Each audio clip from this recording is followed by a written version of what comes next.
MLA സ്ഥാനം രാജിവെക്കാൻ രാഹുൽ മാങ്കൂട്ടത്തിന് മേൽ പാർട്ടിക്കുള്ളിൽ സമ്മർദ്ദം ശക്തം. VD സതീശനടക്കം രാജിവെക്കണമെന്ന നിലപാടിൽ മണ്ഡലത്തിലെത്താതെ അടൂരിലെ വീട്ടിൽ തുടർന്ന് രാഹുൽ. തൽക്കാലം പാലക്കാട്ടേക്കില്ലെന്ന് സൂചന. പ്രതിഷേധം തുടർന്ന് BJPയും CPMഉം.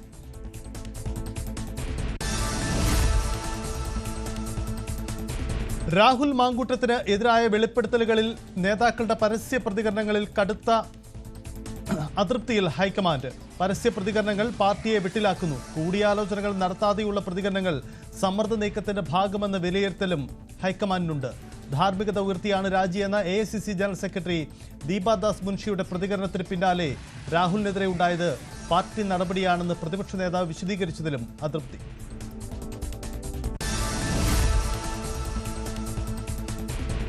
തടവിലായാൽ പദവി നഷ്ടമാകുന്ന ബിൽ പരിഗണിക്കുന്ന JPCയോട് സഹകരിക്കണമോ എന്ന കാര്യത്തിൽ ഇന്ത്യ സഖ്യത്തിൽ അഭിപ്രായ വ്യത്യാസം. സഹകരിക്കില്ലെന്നാണ് തൃണമൂലിന്റെയും സമാജ്വാദി പാർട്ടിയുടെയും നിലപാട്. എന്നാൽ സഹകരിച്ചിട്ടില്ലെങ്കിൽ വിയോജിപ്പ് അറിയിക്കാൻ വേദി ഇല്ലാതാകുമെന്ന അഭിപ്രായമാണ് കോൺഗ്രസിനും ഇടതു പാർട്ടികൾക്കും.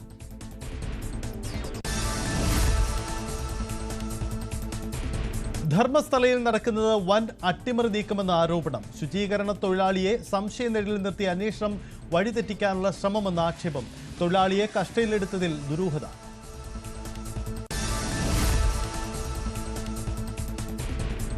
കോഴിക്കോട് 15 വയസ്സുകാരിയെ പീഡിപ്പിച്ച സംഭവത്തിൽ അന്വേഷണം ഇഴയുന്നതായി പരാതി.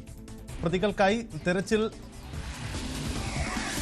തുടരുന്നുവെന്ന് പോലീസ്. കുട്ടിയെ കാണാൻ സമ്മതിക്കുന്നില്ലെന്ന പരാതിയുമായി മാതാവ് രംഗത്ത്.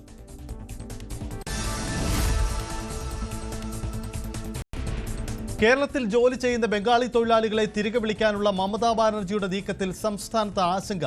സംസ്ഥാനത്തെ തൊഴിൽ മേഖലയിൽ ഗുരുതര പ്രതിസന്ധിക്ക് സാധ്യത. പശ്ചിമ ബംഗാളിന് സമാനമായി കൂടുതൽ വടക്കേന്ത്യൻ സംസ്ഥാനങ്ങൾ സ്വന്തം തൊഴിലാളികളെ തിരികെ എത്തിക്കാൻ ശ്രമിച്ചേക്കും. കേരളത്തിൽ 35 ലക്ഷം അതിഥി തൊഴിലാളികൾ.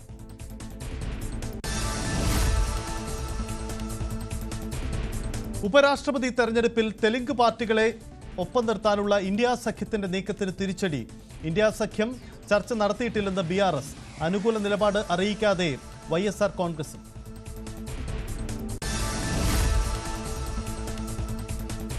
മലപ്പുറം പെരിന്തൽമണ്ണ മണ്ണാർമലയിൽ വീണ്ടും പുലി.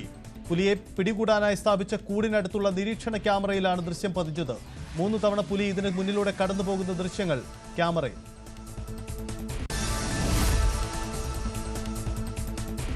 റഷ്യ യുക്രൈൻ യുദ്ധം അവസാനിപ്പിക്കാൻ തിരക്കിട്ട ചർച്ചകൾ പുരോഗമിക്കുന്നതിനിടെ റഷ്യൻ തലസ്ഥാനമായ മോസ്കോയെ ലക്ഷ്യമിട്ട് ഡ്രോൺ ആക്രമണം. ഇന്നലെയാണ് മോസ്കോ ഉൾപ്പെടെയുള്ള മേഖലകളെ ലക്ഷ്യമിട്ട് ഡ്രോൺ ആക്രമണമുണ്ടായത്.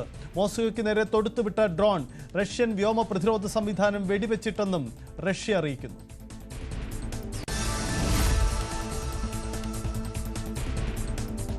നിയമസഹായം തേടിയ യുവതിയോട് അപമര്യാദയായി പെരുമാറിയെന്ന പരാതിയിൽ അന്വേഷണം നേരിടുന്ന ചവറ കുടുംബ കോടതി മുൻ ജഡ്ജ് V. ഉദയകുമാറിനെതിരെ അഭിഭാഷകർ. ജഡ്ജിനെ ചുമതലകളിൽ നിന്ന് മാറ്റി നിർത്തി അന്വേഷണം നടത്തണമെന്ന് അഭിഭാഷക പരിഷത്ത് ആവശ്യപ്പെട്ടു. സ്ഥലം മാറ്റത്തിൽ ഒതുക്കിയുള്ള അന്വേഷണം ശരിയായ നടപടിയല്ല. മറ്റൊരു കോടതിയിൽ തുടരാൻ അനുവദിക്കുന്നത് സ്വാധീനങ്ങൾക്ക് അവസരം നൽകുമെന്നും അഭിഭാഷക പരിഷത്ത് പ്രതികരിച്ചു.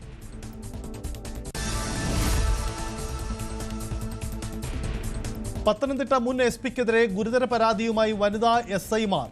ലൈംഗിക ചുവയോടെ സന്ദേശങ്ങൾ അയച്ചു, അനുകൂല സമീപനം ഉണ്ടായില്ലെങ്കിൽ ശിക്ഷണ മനോഭാവത്തോടെ പെരുമാറി തുടങ്ങിയവയാണ് ആരോപണം. പരാതിയിൽ വനിതാ SI-മാരുടെ മൊഴി രേഖപ്പെടുത്തിയ റേഞ്ച് DIG തുടരന്വേഷണം നടത്തണമെന്നാവശ്യപ്പെട്ട് സംസ്ഥാന പോലീസ് മേധാവിക്ക് റിപ്പോർട്ട് കൈമാറി. DGPയുടെ നിർദ്ദേശത്തിന്റെ അടിസ്ഥാനത്തിൽ അന്വേഷണം തുടങ്ങി.